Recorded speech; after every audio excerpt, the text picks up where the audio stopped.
দেখো বন্ধুরা, আজকে আমি টমেটো সস বানাবো। তো এর মধ্যে টমেটো, রসুন, আদা, শুকনো লঙ্কা দিয়েছি, দিয়ে এটাকে আমি সিদ্ধ করে নিচ্ছি। পেঁয়াজ একটা,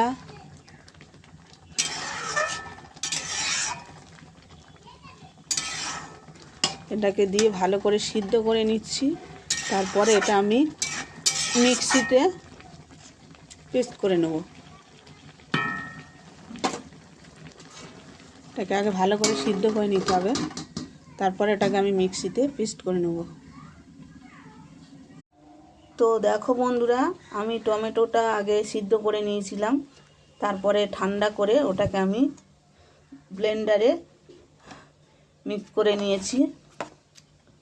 একদম এত সুন্দর মিক্স হয়েছে যেটাকে আমার ছাঁকতে লাগবে না, একদম পুরো স্মুথ, পুরো একদম মিক্স, একদম একটুও ছিবড়ে নেই, কিচ্ছু না। খুব সুন্দর এটা মিক্স হয়েছে। এখন এটাকে আমি গ্যাসে আমি কড়া বসিয়ে দিয়েছি। তো কড়া গরম হয়ে গেছে, তো এখন এটা আমি কড়াইতে ঢেলে দেবো।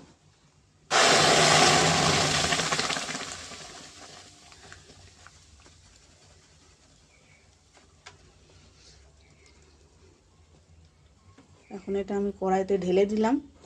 এবার এটাকে একটু জাল করে নেব। তো কড়াটার মধ্যে এটাতে আমি একটু জাল করে নেব। তারপরে এর মধ্যে আমি দেবো 1 বাটি চিনি।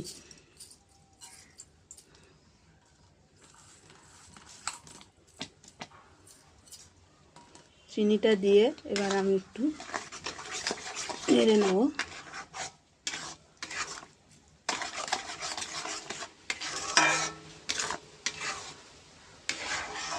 তোমরা দেখতেই পাচ্ছ কত সুন্দর কালার হয়েছে। দেখো কালারটা একদম পুরো লাল টকটক করছে, যেরকম ভিনেগার, মানে যেরকম টমেটো সস দোকানে পাওয়া যায় সে একদম সেরকম কালার।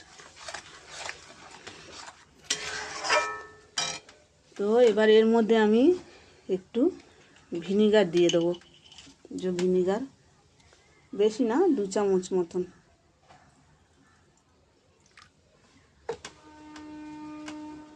দু চামচ মতন ভিনিগার দিয়ে দেবো।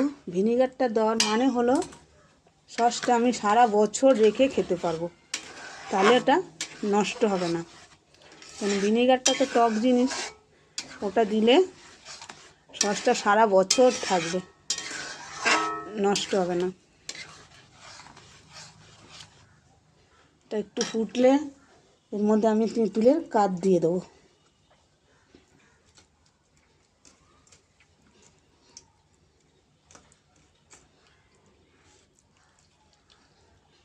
এটা একটু ফুটে যাক, ততক্ষণ আমি এখানে তেঁতুলের কাঠটা বের করে নিই।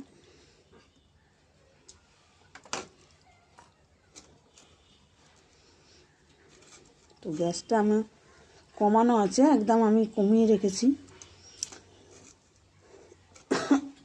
বেশি জোরে দেওয়া যাবে না, তাহলে তলায় বসে যাবে, গেলে পোড়া গন্ধ হয়ে যাবে। সুন্দর জিনিসটা স্বাদই চলে যাবে যদি পুড়ে যায়। তো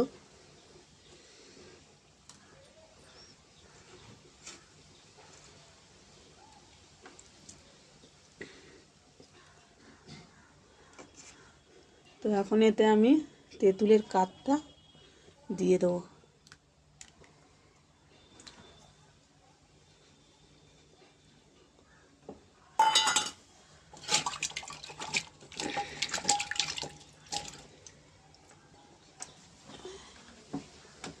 এবার এটাকে আমি ভালো করে নেড়ে দেবো, যাতে তেঁতুলের কাঠটা পুরোটা সব সাথে মিশে যায়।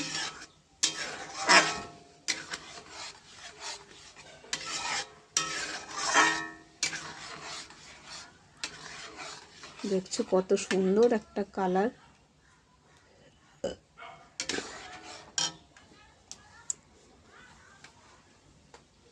এবার এর মধ্যে আমি নুন দিয়ে দেবো।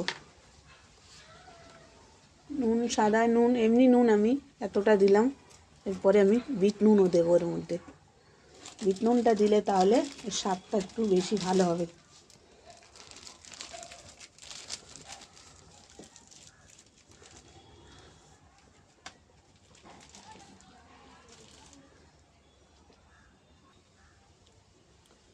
তো এর মধ্যে এখন আমি একটু বিট নুন দিয়ে দেবো।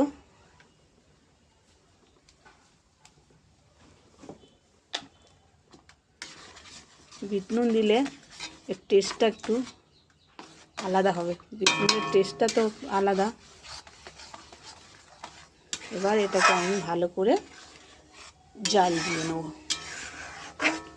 জাল দিয়ে এটাকে আমি ঘন করে নেব। তো সুন্দর কালার হয়েছে, মানে সামনে না দেখলে বুঝতে পারবে না এটা এত সুন্দর কালার।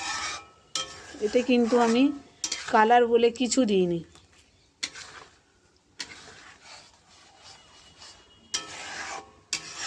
এবার এটাকে আমি জাল দিয়ে ঘন করে নেব।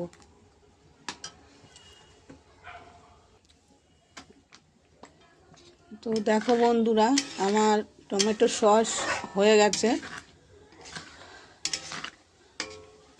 একদম পুরো মোটা হয়ে গেছে, পুরো একদম মোটা হয়ে গেছে। তাকে আর ফোটানোর দরকার নেই। এবার এটাকে আমি এই গামলাটায় ঢেলে তারপরে ঠান্ডা করে আমি এই কাচের বয়ামটার মধ্যে তুলে রেখে দেবো। কাচের বয়ামের মধ্যে রাখলে জিনিসটা অনেক দিন থাকবে, নষ্ট হবে না। তো আজকের মতন এই অবধি, টাটা।